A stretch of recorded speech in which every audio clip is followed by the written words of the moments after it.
Je suis le bon berger qui donne sa vie pour ses brebis.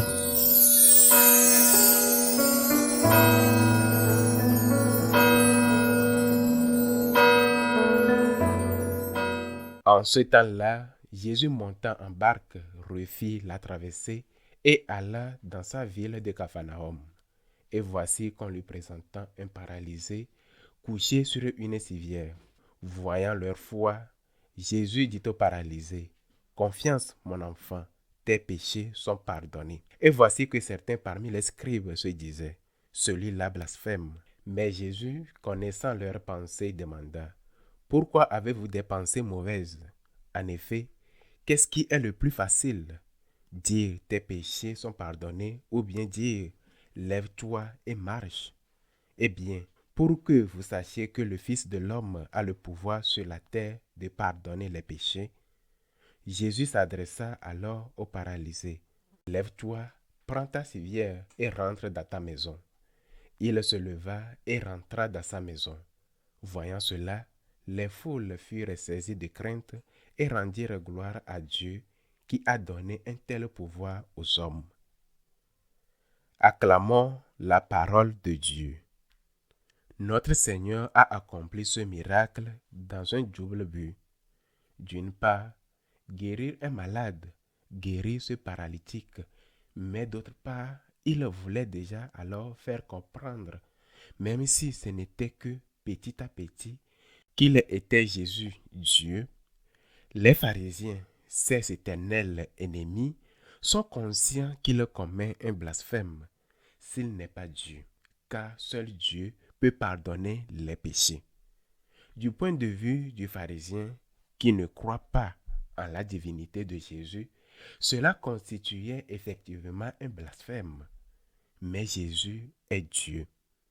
Ce qu'il voulait faire devant les pharisiens et devant le peuple, c'était une manifestation de sa divinité. Parce qu'il est Dieu, il pardonne. Et seul Dieu peut pardonner. Parce qu'il est Dieu, il pardonne, mais aussi parce qu'il est Dieu, il guérit et accomplit un miracle. En voyant ce miracle, tous sont émerveillés. Tous étaient dans la joie. C'est ce que dit la fin de l'évangile. Les gens étaient émerveillés et louaient Dieu. Tous sont émerveillés, mais ils ne faisaient pas le lien entre ce miracle et la divinité de Jésus. Ils pensaient qu'il était un envoyé de Dieu, mais ils ne faisaient pas le lien avec la divinité de Jésus. En effet, comme le dit l'Évangile, ils sont émerveillés et louent Dieu, car c'est lui qui donne aux hommes un tel pouvoir. Jésus veut petit à petit leur enseigner et leur faire comprendre que son pouvoir d'accomplir des miracles était lié à sa divinité. Jésus n'était pas comme les autres hommes, les autres envoyés de Dieu, par exemple comme le prophète Élie ou d'autres prophètes. Il n'était pas un homme qui accomplissait des miracles au nom de Dieu, mais il était Dieu lui-même. Et cela transparaît dans le pardon des péchés qu'il accorde à ce paralytique. Il est également vrai que ces gens-là pensent que bon nombre de malheurs qui nous arrivaient étaient la conséquence de nos péchés et que si cet homme était paralytique, c'était peut-être à cause d'un péché qu'il avait commis lui-même ou que ses parents avaient commis. Eh bien, notre Seigneur Jésus-Christ leur dit, en tout cas, je l'ai guéri de sa paralysie et je lui pardonne ses péchés. Je guéris parce que je suis Dieu et non pas simplement parce que je suis un envoyé de Dieu. Et je pardonne parce que je suis Dieu, car seul Dieu peut pardonner. Telle est l'explication du miracle et l'objectif de Jésus. Appliquons maintenant cela à notre vie. La nécessité de demander pardon. La merveille de la confession, c'est un don si grand. C'est un véritable sacrement de vie. Et je crois que tout catholique ayant un minimum d'expérience de la confession est d'accord avec cela. Ils sont en accord avec cela que le sacrement de la confession est un don, est une merveille. À Vienne, une ville catholique, lorsque Freud exerçait son métier de psychiatre, et il disait qu'il y avait très peu de catholiques parmi ses patients, car les catholiques avaient des prêtres pour les confesser. La confession n'est pas la même chose qu'une séance de thérapie psychologique ou psychiatrique. La paix que nous ressentons lorsque nous nous confessons est extraordinaire. Cela n'a rien à voir avec le fait de se confier jusqu'au plus intime de soi-même devant un psychologue. C'est quelque chose qui vient de l'intérieur. Ce n'est pas quelque chose qui vient de toi, de l'intérieur. Ce n'est pas parler de ce qui t'arrive, c'est recevoir le pardon pour ce que tu as mal fait. C'est reconnaître un péché. Ce n'est pas raconter un malheur. Ce n'est pas dire on m'a fait ou j'ai fait. C'est dire j'ai péché.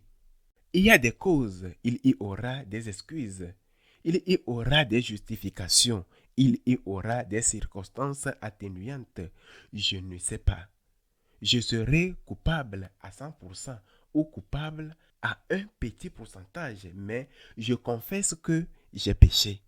Associé au pardon, la confession, unie au pardon, apporte une paix et une guérison intérieure incomparables. Le travail du confesseur est un travail extraordinaire. C'est un service extraordinaire.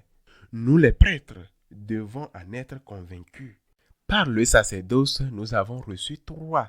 Le mot latin est munos, 3, numera. Service que nous devons rendre à la communauté. Le service de gouverner, le service d'enseigner et le service de sanctifier. Et au sein du service de sanctifier, les 2 sacrements habituels, la confession et la célébration de la Sainte Messe, viennent ensuite les autres, c'est-à-dire presque tous les sacrements, car le prêtre, par exemple, ne peut pas ordonner de prêtre et ne peut pas confirmer. Dans le cas de la confirmation, il le peut s'il a été délégué par l'évêque, mais les sacrements de tous les jours, la confession et la communion, et cela ne nous est pas accordé en raison de nos mérites. Le psychologue, en fonction de son expertise, de son expérience, vous écoute et vous conseille. Le prêtre ne le fait pas en fonction de sa sainteté, ni de son expertise, ni de son expérience. Il le fait en tant que représentant du Christ. Peu importe qui est le prêtre, ce qu'il est, quelle est sa vie personnelle, cela n'a aucune importance. Lorsque le prêtre te dit « tes péchés sont pardonnés » et te donne l'absolution « tes péchés sont pardonnés », c'est un don extraordinaire et c'est un service extraordinaire que nous rendons, nous les prêtres. Pouvons pardonner au nom du Christ, pouvons consacrer au nom de Dieu. Cela n'a pas de prix et c'est la plus grande chose qu'un être humain puisse accomplir. C'est pourquoi ce n'est pas de la publicité. Être prêtre est le summum auquel une personne peut aspirer. Offrir tout ce que nous avons, nos rêves, nos projets, même les plus beaux, comme fonder une famille, avoir un travail ou être indépendant. Ce qui n'est pas une mauvaise chose, mais au contraire, ce sont de bonnes choses. Offrez tout cela au Seigneur pour pouvoir être son instrument, un instrument de salut. Grâce à ce monos, grâce à cette mission que nous avons reçue en tant qu'ordonnés prêtres, pouvoir pardonner, pouvoir consacrer. Rendons véritablement grâce à Dieu pour les prêtres. Rendons-lui grâce, car que serait la communauté sans un prêtre qui pardonne, sans un prêtre qui consacre? Et alors, profitez de ce don.